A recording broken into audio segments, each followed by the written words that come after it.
Let's check out 16 new games on BoardGameGeek.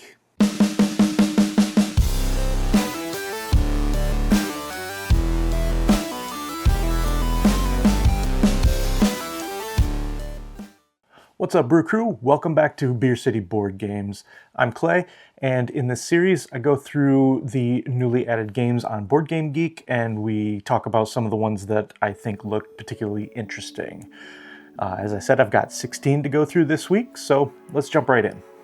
Up first, we've got Tameri. Now, this is scheduled to be a 2025 release. It's a worker placement game set in ancient Egypt where we're going to be farming in the Nile Valley. Sounds like it uses some resource management and some tableau building. But one of the coolest things is that it says right here we're going to be using a marble mechanism that's going to kind of have marbles rolling through a pyramid to determine the weather, which I think is a cool concept. It sounds like we're going to have to kind of manage the weather in determining how our resources are generated, which I think is a great idea. Sounds really cool. I haven't played a game with a marble mechanism yet that has really grabbed me, so I'm kind of hoping this will be the one. Up next is EN-NICHI. This is scheduled for a 2024 release. Looks like it's themed around Japanese festivals, walking around to different booths and playing different mini games at each booth to get prizes or collect souvenirs. The prizes can give you points, or you can turn in a set of them for higher value fireworks cards, or you can exchange souvenirs to be able to, looks like you get certain things that will help you increase your odds at the different booths that you'll be playing these mini games at. Very cool theme. I like the idea of kind of moving around to different booths and playing these little mini games. So very excited to check this one out. And kind of continuing our theme from last week, we've got some more trick-taking games that have been added this week. The first one is Yellow House, which has a Van Gogh theme, I guess. And it sounds like it's a must-not-follow trick-taking game. So you have to play one card from the elements that have not yet been played during that particular trick. It says the 4 elements are money, inspiration, passion, and skill. And it sounds like there are some ways to kind of manipulate the values of each card, which is a cool concept. And it says the player that goes out first scores the last card played and wins the round. So I'm curious to see how that works. Whatever the last card is that's been played is the card that you're going to score. So it sounds like you have some maybe potential to kind of manipulate somebody's scoring potential, which I like the idea of. Then we've got a cute little racing game called Gnome Kingdom that's scheduled for a 2024 release. Sounds like you're going to be doing some dice rolling, but it's going to give you some options to manipulate those dice. The artwork on the cover is, I wouldn't say that it's fantastic artwork, but I would say that it's very charming artwork.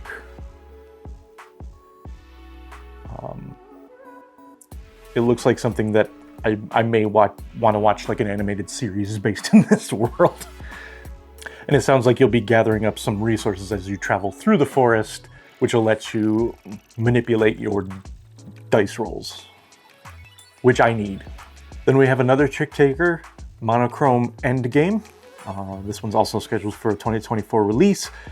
This is a team-based trick-taking game where we've got a black team and a white team. And this is a must-not-follow trick-taking game. And what sounds interesting about this one is it sounds like it lets you manipulate the cards in your opponent's hands.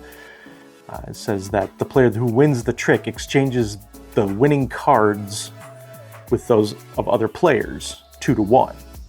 So it lets you kind of manipulate what other people may have, and you can kind of strategically use that to help your team win tricks, I'm assuming. Really cool idea. I'm curious to see how it plays, but it's definitely got me intrigued. And here we've got Jamboree, another 2024 release. This one has players as merchants at a jam festival, which is a interesting theme. I will say that I tend to be drawn to themes that I haven't seen before. So if there are two games and one's an ancient Roman theme and the other is a jam festival theme, I'm probably going to lean more towards the jam festival theme because I haven't seen it before. But one of the big reasons that this one has me interested is that it looks like one of the artists that'll be working on it is Andrew Bosley, who I just adore his illustrations. He does some of the most charming, most vibrant artwork in board gaming, in my opinion. And so I'm very curious to see how this one looks. And yeah, like I said, the theme sounds very pleasant. So can't wait to check that one out. Jamboree. Now this one's going to be kind of tricky to talk about because I'm not sure how to pronounce it in its original language, but it looks like in English it translates to either rain, then cloudy, occasionally hail, or candy, then spiders, occasionally leopards, which I think is kind of, it looks like that's intentional and a clever play on words, where in this game there are going to be strange things falling from the sky, and we're trying to collect those things using a trick-taking mechanism.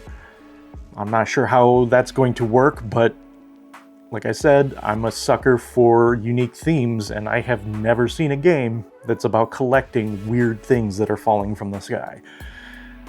And to add to that, the fact that it's a trick-taking game, super quick, interesting card play. Yeah, can't wait to check this one out. Then there's Residuum, which is a post-apocalyptic sandbox 4X game. Now, I love the idea of that. I love sandbox games. It's hard to find ones that I have the opportunity to play very often, but I really like the idea of just being able to go out and do what I want to do within a game. And setting that in a post-apocalyptic world sounds really interesting. Honestly, I've played very few post-apocalyptic themed games. Typically, the type of games in that setting are games that our group doesn't tend to play very often. But mixing that with, like I said, a big epic sandbox play style has me really interested in Residuum. Next up we have Atsumare Hero World, which is another must-not-follow trick-taking game. And in this one, players are going to choose between the hero side and the monster side for each trick that they play. And depending on what everybody else plays will kind of determine how strong of a card you've played. From what I understand, it says that heroes become stronger when they gather together and monsters become weaker when they gather together. So it sounds like if you are playing a hero card, you want more hero cards to be played in that trick. And if you are playing a monster card, you want it to be the only monster card played in that trick.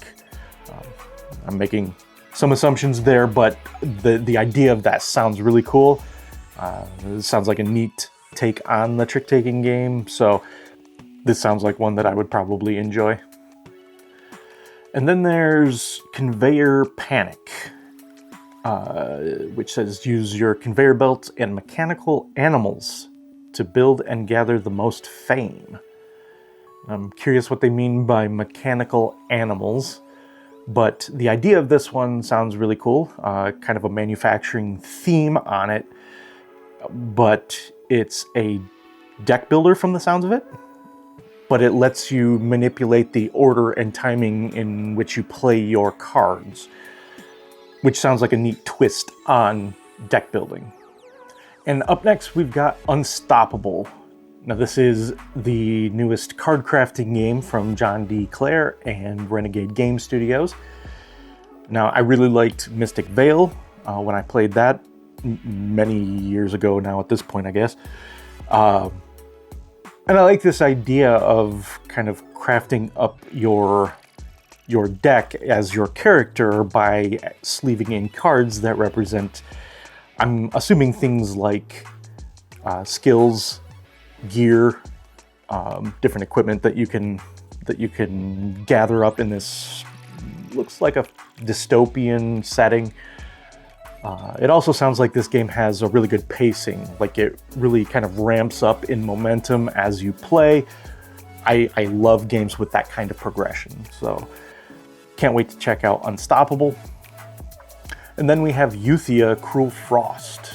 Now, this is the third in the Euthia trilogy, which is a epic, cooperative, kind of dark fantasy themed adventure game. And this definitely looks like one of those RPG in a box style games. It looks like you'll be leveling up and gearing up your character. It looks like there's going to be foul weather, like ice storms, that you'll have to deal with. I like it when games throw in that little added challenge. I like difficult co-ops, and I like these big epic games. Now, I haven't played any of the other games in the Euthia trilogy, though, so I don't know if I'll actually end up getting around to playing this one, but I'm still at least interested in taking a look at it. I wouldn't mind demoing the game and seeing if it's something that maybe I want to go back and buy all of the boxes of this big epic adventure game. Then we've got an expansion for one of my favorite games from 2023, The White Castle Matcha. Now, this expansion is going to add a new room to the castle, the tea room, which is going to give you another option for increasing your influence throughout the game. Like I said, I really enjoyed White Castle, so I'm sure I'm going to check out the Matcha expansion. Up next, we've got Keystone North America 2nd Edition. Now, Rose Gauntlet Entertainment has put out some really gorgeous games, and I really like the way that this new edition of Keystone looks. The cover is just very striking. I love the colors that were used. All of the animals look adorable. Very beautiful looking game, and I've heard that the gameplay is very good as well. So I'm definitely interested in checking this one out. And to go along with that, we also have the Keystone North America Coastal expansion, which sounds like it adds some new species, and again has a very beautiful, beautiful looking cover. Now, Keystone North America and the Coastal expansion went up on crowdfunding recently, and if I'm not mistaken, it funded very quickly, which is no surprise considering just how great this looks. So kudos to Rose Gauntlet for such a gorgeous looking game. And this is actually the last of the games that I have to talk about this week. Okay, everybody, that's it for this week's new games on Board Game Geek that I am interested in checking out. Let me know which of these you are interested in looking into, and let me know if I missed one that you are excited about. And until next time, let's get another round for the table.